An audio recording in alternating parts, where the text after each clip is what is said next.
Step back in time with me, nearly 4,000 years, to the heart of ancient Mesopotamia, the cradle of civilization. Here, amidst the sun-baked bricks of Babylon, a king named Hammurabi forged an empire. But his greatest legacy wasn't built of stone or clay, it was carved into it. This is the story of the Code of Hammurabi, one of humanity's earliest and most complete legal codes. Imagine a world without written laws, where justice was arbitrary and the powerful could easily exploit the weak. This was the world Hammurabi sought to change. Around 1754 BC, he commissioned a magnificent black stone pillar, a stele, over 7 feet tall, to be erected in a public place. At its top, a carving depicts Hammurabi receiving the laws from Shamash, the Babylonian god of justice. This wasn't just a political act, it was a divine one. The message was clear. These laws came from the gods themselves, and Hammurabi was merely their earthly administrator. What makes the code so fascinating are its 282 laws, which offer an unparalleled window into Babylonian society. They covered everything from commerce and family matters to crime and professional conduct. The guiding principle is often summarized by the famous phrase, "An eye for an eye, a tooth for a tooth." And indeed, this concept, known as lex talionis, or the law of retaliation, is present.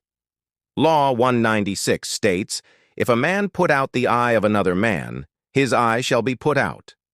Law 200 is just as direct. "If a man knock out the teeth of his equal, his teeth shall be knocked out." This seems harsh to our modern ears, but it represented a major step forward. It limited retribution. Instead of a family feud escalating into a cycle of endless violence, the punishment was meant to fit the crime, and no more. The state, not the individual, was now the arbiter of justice. This was a revolutionary idea that laid the groundwork for future legal systems. But the code was far more nuanced than just an eye for an eye. A crucial factor was social status. The punishments varied dramatically depending on whether the victim was a nobleman, a commoner, or a slave. For instance, if a nobleman injured a commoner, he wouldn't lose his own eye. Instead, he would pay a fine, typically 1 mina of silver. If he injured a slave, the fine was even less. This reveals a rigidly hierarchical society where your worth and the justice you received was determined by your birth. Justice was not blind, it saw class very clearly. The laws also delved into the minutiae of daily life, showing a surprisingly sophisticated understanding of liability and contract law. There were laws governing everything from building construction to medical malpractice. Law 229 is chillingly specific. If a builder builds a house for someone and does not construct it properly, and the house which he built falls in and kills its owner, then that builder shall be put to death. If the owner's son was killed, the builder's son would be put to death. This principle of vicarious liability highlights the immense responsibility placed on professionals. Similarly, physicians faced severe consequences for failed surgeries. If a doctor performed a major operation on a nobleman with a bronze lancet and caused the man's death, the doctor's hands would be cut off. This wasn't just about punishment, it was a powerful incentive to ensure the highest standards of care, at least when treating the elite. The code also provides fascinating insights into family life in Babylon. Marriage was a legal contract, formalized with a written agreement. Without a contract, the law stated, she is not a wife. Adultery, particularly by a woman, was a capital offense. The accused woman and her partner would be bound and thrown into the Euphrates River. However, the law offered a caveat. If the husband chose to spare his wife, the king could then pardon her lover. Divorce was possible, but the conditions heavily favored the husband. The economy of Babylon is also laid bare in these laws. The code set price controls and fixed wages for laborers and artisans. There were detailed regulations for loans, interest rates, debt, and property rental. For example, if a man hired an ox and it died through neglect or abuse, he had to replace it with another ox. but if it was struck by lightning or killed by a lion, an act of God, he was absolved of responsibility. This shows an early understanding of concepts we still use today, like negligence versus unforeseen circumstances. One of the most progressive aspects of the code was its attempt to protect the vulnerable. While it enshrined a class system, it also included laws to prevent the exploitation of widows, orphans, and debtors. Creditors were forbidden from seizing the grain of a debtor as interest if the debtor had a bad harvest due to a flood or drought.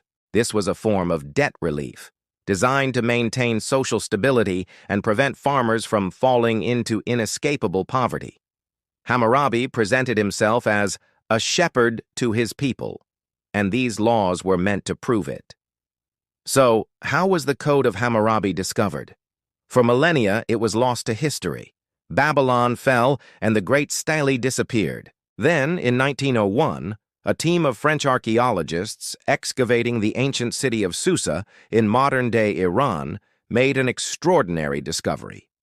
They unearthed the massive black diorite pillar broken into 3 pieces. It had been carried off from Babylon as war booty by an Elamite king a full 600 years after it was created. Its discovery was a global sensation. For the first time, the modern world could read a complete legal code from the dawn of civilization. The influence of the Code of Hammurabi is immense and cannot be overstated. While it wasn't the very first legal code, others, like the Code of Ur-Nammu, preceded it by a few centuries. It was by far the most comprehensive and influential of its time. Its principles echoed through subsequent legal traditions. Many scholars see parallels between Hammurabi's laws and the laws found in the Hebrew Bible, such as the Book of Exodus, which also features eye for an eye principles. The idea of a written, public, and divinely sanctioned law that applies in some form to all became a cornerstone of Western legal thought. Today, the original stele stands proudly in the Louvre Museum in Paris, a silent testament to a king's ambition to create order from chaos. It reminds us that our modern quest for justice, fairness, and a society governed by law is not new. It is an ancient struggle, carved in stone nearly 4 millennia ago on the banks of the Euphrates. The world of Hammurabi was brutal and unequal. Yet within his code, we see the first bold steps toward a world ruled by law, not by whim.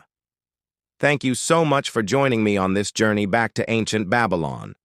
If you found this fascinating, please hit that like button and subscribe to the channel for more deep dives into our incredible shared history. We'd love to hear your thoughts in the comments below. See you next time.